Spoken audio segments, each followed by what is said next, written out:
ob današnjem evangeliju bi lahko bilo vprašanje, kaj si želite, da bi bili tisti, ki so bili zjutraj poklicani, ali malo kasneje, po 3 urah, ob 9, opoldne, ali pa potem proti večeru. Te ure, ki so v Svetem pismu, so štete po takratnem načinu. Zjutraj ob 6 se dan začel, ob 3 pomeni 9 dopoldne. Tako da razumemo, ob 6 pomeni opoldanska ura, ob 9 pa 3 popoldne. Vsake 3 ure je šel gospodar klicati delavce v svoj vinograd. Nenavadno pa je, da je šel klicati celo 1 uro pred koncem dela, to je ob 5 popoldne, 11 po takratnem štetju. Kaj bi si želeli? Zdaj bi bili poklicani. Če bi bili zgodaj poklicani, ob 6 zjutraj, cel dan bi se trudili. Če bi bili poklicani ob 5 popoldne, bi bili pa deležni nevoščljivosti, pa kritike, pa pritožb tistih ta zgodnih. Zato, ker bi dobili enako kot oni. Jaz kot otrok sem težko slišal te evangelije. Se ga spomnim še iz časa osnovne šole. Ker vem, da doma, če smo kaj delali, pomagali, ni bilo enako, je nekdo delal pol ure, 1 uro, nekdo pa 3 ure, pa pomaga. Ni to enaka stvar. In na koncu isto plačilo. In tukaj mi pomaga tudi to prvo berilo, ko pravi: moje misli niso vaše misli in Božja pota niso človeška pota. Zdaj lahko bi rekli, se Bog kar tako postavlja nad menoj. Mora biti malo previden, zato ker res Božje misli niso enake kot moje misli. To, kar se je zgodilo v tej priliki, ni po načelu pravičnosti. Jaz kot človek merim načelo pravičnosti po številkah. Če nekdo dela 1 dan, dobi plačilo za 1 dan, če pa za 1 uro, pa za 1 uro. To je načelo pravičnosti. In tudi naši družbeni zakoni so tako urejeni.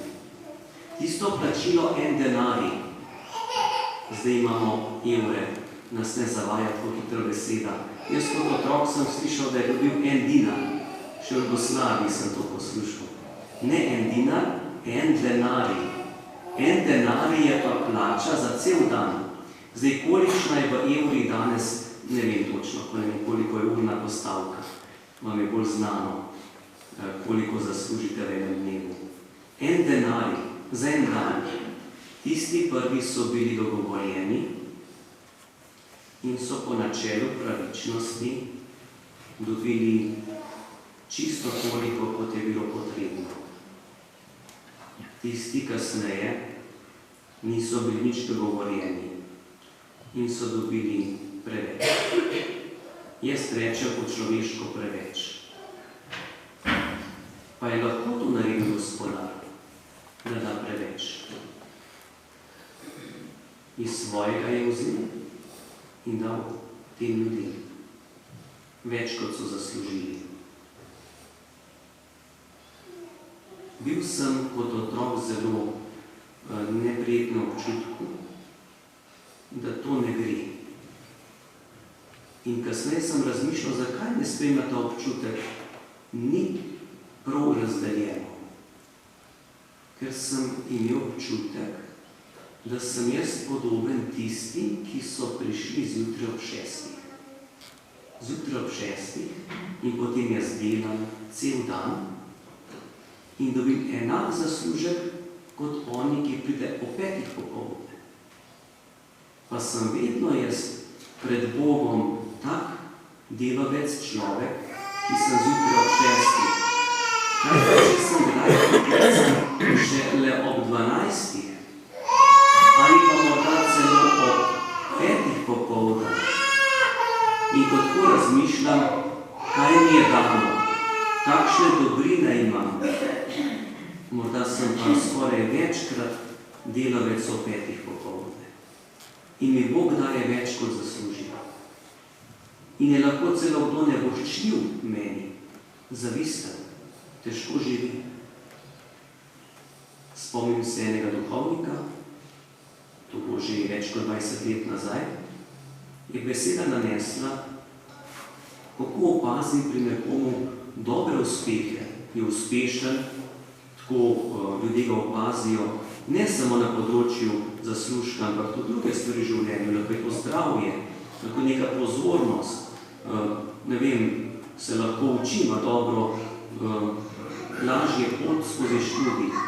In mi rekel ta duhovnik, ko vidiš človeka, da je dober, uspešen, da ima stvari, ki tebi malo manjkajo, bodi vesel. Zahvali se za to, se je to pa težko. Seveda, zahvali se, zato ker če te stvari ne bi tisti imel, bi bil pa res revež. Glej, to, kar se opazimo, je podarjeno. Ne veš pa, kaj mu manjka, pa imaš ti. Tudi težave, s katerimi se sooča, ti niso znane, pa jih nosi. Bodi hvaležen, reči hvala Bogu, da je tako uspešen, tako dober, ker če ne bi bil tako dober, tako uspešen, bi moral pa ti pomagati.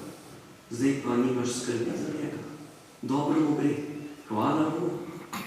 In takrat mi dalo misliti, kaj pomeni biti v eni taki naravnanosti, hvaležnosti za darove, ki jih imajo tudi drugi. Ker nekatere stvari opazimo, včasih celo tiste, ki sami bi si želeli, pa so malo manjši ali pa vzeti.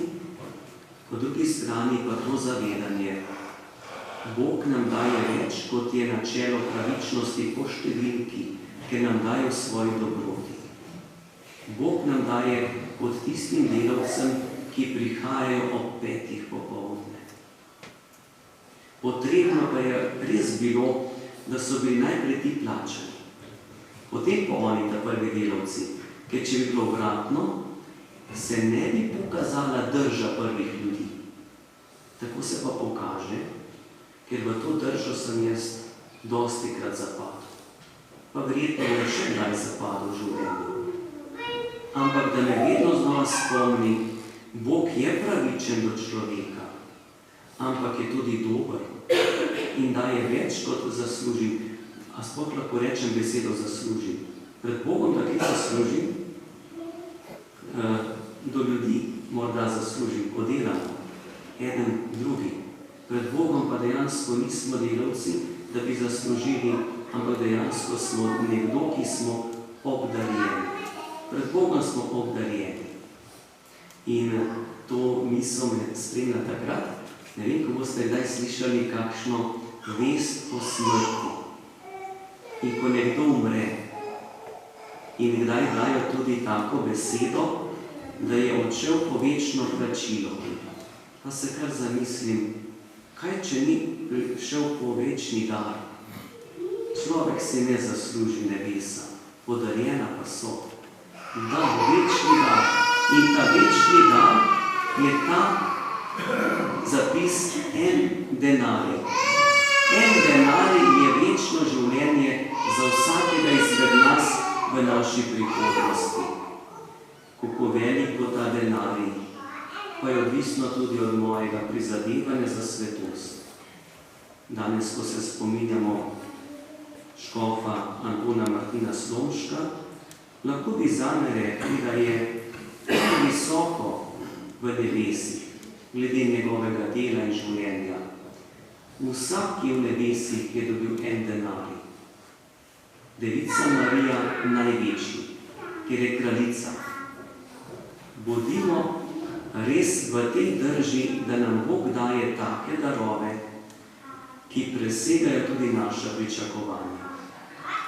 In naj ob tem zaključim tudi z mislijo blaženega škofa Antona Martina Slomška, ki je takole zapisal. 3 korake je naredil naš dobri pastir. Iz nebes na zemljo, iz zemlje na križ, skriža v tabernakelj, da biva med nami in se daruje za nas in nas hrani. In ta tretji korak, pri tem smo mi tukaj zbrani, da nas Bog hrani s svojim telesom, da bi tudi mi lahko nekoč dobili tisti denarij večnega in popolnega življenja. Zato vas povabim, da tudi skupaj izpovemo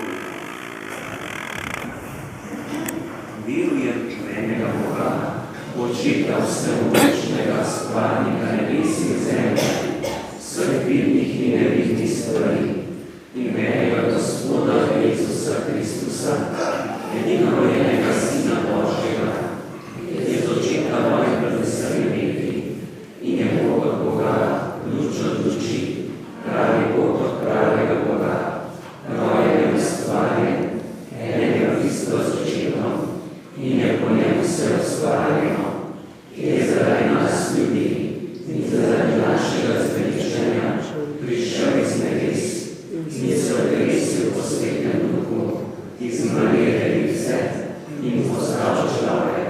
Bil je tudi gležan za nas, pod Poncijem Pilatom pretrpel in bil grob položen.